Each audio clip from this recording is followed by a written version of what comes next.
اعوذ باللہ من الشیطان الرجیم، بسم اللہ الرحمن الرحیم۔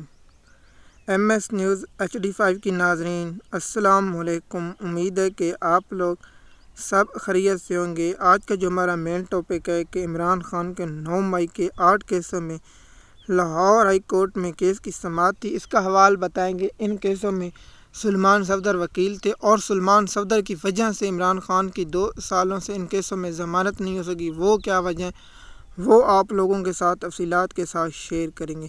اور اگر آپ ہمارے چینل پر نئے ہیں تو اگر آپ ایران اور اسرائیل کی جنگ کی اپڈیٹ دیکھنا چاہتے ہیں تو ہمارے ویلاگ سیریل میں آ چکے ہیں، آپ انہیں دیکھیں۔ اگر آپ تحریری طور پر یا آپ ٹیکسٹ کی صورت میں جنگ کی ہر وقت خبر موصول دیکھنا چاہتے ہیں تو آپ ہماری تھریڈ پر جائیں اور وہاں ایم ایس نیوز HD5 لکھیں۔ وہاں آپ کو حقائق اور اصلی اور تصدیق شدہ ہم خبریں شیئر کرتے ہیں اور آپ لوگوں کو وہاں مل جائے گی، نہیں تو آپ کو ہم 1 یا 2 روز میں ان کی اپڈیٹ دیتے رہتے ہیں۔ آپ ہمارے ویلاگ سنیں اور آپ کو ان جنگ کی اصلی حقائق آپ لوگوں کو مل سکیں۔ عمران خان صاحب کی جب آج لاہور ہائی کورٹ میں سماعت شروع ہوئی تو نیب جو سرکاری وکیل تھے اس نے آ کر عدالت کو کہا کہ عمران خان صاحب ہمارے ساتھ تعاون نہیں کرے اور نہ وہ ہمارے ساتھ تفتیش، نہ پولی گرافر اور نہ جو ٹیسٹ کرایا۔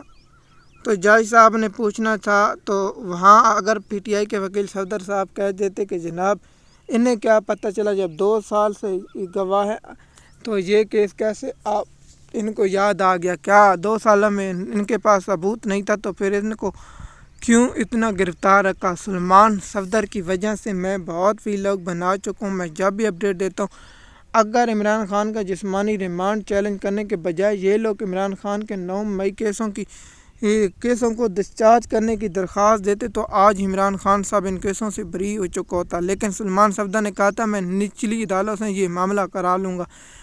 میں اب بھی کہہ رہا ہوں عمران خان صاحب کی تمام درخواستوں کو یہ لکھ کر دیں کہ 9 مئی کی کیس کی جوڈیشل کمیشن بنائے اور عمران خان صاحب کو ان کیسوں سے کیسے یہ نیب کی کسٹڈی میں تھا تو سپریم کورٹ میں درخواست دیں اور روزانہ کی بنیاد پر درخواستیں دیں۔ کیا یہ لوگ نہیں سمجھ رہے کہ عمران خان صاحب کے لیے یہ لوگ صرف اپنی خواہش کے مطابق چلیں؟ کیا PTI کے وکیل عمران خان صاحب کی رہائی کے لیے کچھ نہیں کرے؟ تو یہ بالکل جواب ہے 100% درست۔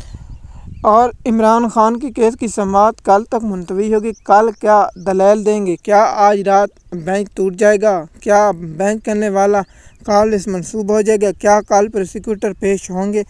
پہلا یہ خادشہ ہو سکتا ہے ایک جج صاحب کی چھٹی پر چلے جائیں، یا ان کی کوئی خالہ ماما کا فوت ہو جائے، یا ان کو جج ٹوٹ جائے، یا ججوں میں اختلاف ہو جائے یا ہو جائے، یہ بھی ہو سکتا ہے۔ کیا جج کال لسٹ منسوخ ہو سکتا ہے؟ تو یہ بھی ہو سکتا ہے۔ کیا کل ججوں میں پروسیکیوٹر پیش نہیں ہو سکتا؟ کل بہت کچھ ہے۔ کیا آج رات بھی ہو سکتا ہے؟ پاکستان میں جب سے 26 آئینی ترمیم ہے سب کچھ ہو سکتا ہے، تو اس لیے آپ لوگ پریشان نہ ان کیسوں میں عمران خان کی ضمانت یا کیا فیصلہ محفوظ کر کے بھی ہو سکتا ہے۔ تو آپ اس بات سے کنفرم رہیں کہ عمران خان صاحب کے 9 مئی کیسوں میں بہت سب کچھ ہو سکتا ہے۔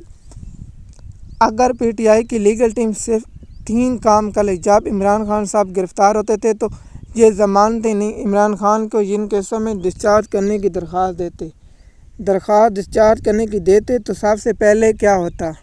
عمران خان صاحب کو فوری طور پر سیشن کورٹ مسترد کر دیتی تو ان کے پاس آپشن تھا لاہور ہائی کورٹوں کے پاس۔ اگر ہائی کورٹ اس کو منظور یا مسترد کرتی تو ان کے پاس ایک بہت آپشن تھا سپریم کورٹ میں انہیں ریلیف ضرور۔ جب بھی 9 مئی کا کیس سپریم کورٹ گیا تو ان لوگوں کو ضمانتیں اور منظور، لیکن آج تک PTI نے کیس کی ڈسچارج کرنے کی درخواست نہ سپریم کورٹ میں گئی ہے نہ ہائی کورٹ میں گئی۔ ایم ایس نیوز کی ناظرین آپ لوگوں کو معلوم ہوگا ہم روزانہ کی بنیاد پر ایران کی جنگ کی حالات کی وجہ سے شاہ محمود قریشی اور عمر سرفراز چیمہ اور دیگر لوگوں کے لیے ہم ویلاگ نہیں بنائے، اس لیے ہم معذرت خواہ ہیں۔ اگر آپ ایران اور اسرائیل کی جنگ کی اپڈیٹ دیکھنا چاہتے ہیں تو آپ ہمارے YouTube چینل اور Instagram اور تھریڈ پر آپ کو انفارمیشن ملتی رہے گی۔ مزید معلومات کے لیے آپ ہمارے چینل پر ہیں۔ شکریہ۔